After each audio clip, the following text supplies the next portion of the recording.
We're honored to get a call that a member of the leadership in Washington wants to spend time on a Georgia farm and come down and talk about an issue that's really important to us and many of us in agriculture, waters of the United States. Well, WOTUS, it's going to redefine what is a federal waterway and what's a state waterway.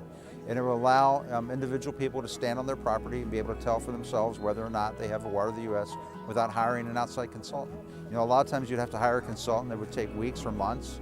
It costs a lot of money, tens of thousands of dollars to get back a report whether or not you need a federal permit before you even start the federal permit process. So we want to speed that up so that people can identify for themselves whether or not they need a federal permit and then start that process. We're the greatest stewards and greatest conservationists that there is, because we know that's our livelihood, and we got to take care of our land and our water to be able to be profitable and make a living and provide food and fiber. So it will have a tremendous impact on agriculture under the present WOTUS ruling that was passed down. So it's very critical that we look at this and see what we can do to improve on the regulations that we're coming under now.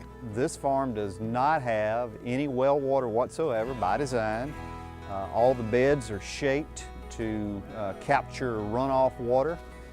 We filter that runoff water through these ditches, irrigation ditches. We impound it in detention ponds. And that same gallon of water is used over and over and over again. We want to try to reach decisions on permits much faster. We want to get a decision made within 6 months so that we don't have these projects taking years just to find out whether or not you can get a permit. We want to speed that process up, and we're working with the Army Corps of Engineers on that. We believe we owe it to the American public the certainty of getting a decision within a set amount of time. We're not going to say yes to everything.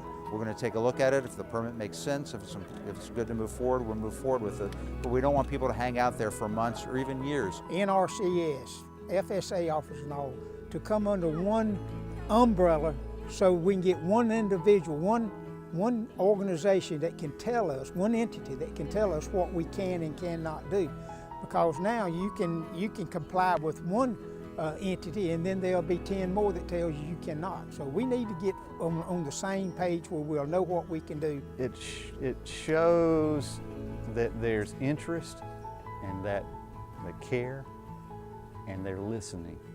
And that means so much to be able to tell our story. I think it's very, very critical that they see firsthand, first of all, what it takes to make a crop, whether it is horticulture, whether it's row crops, or whatever it may be, that the importance of it and that how we're trying to maintain our property to preserve it for our kids and our grandkids.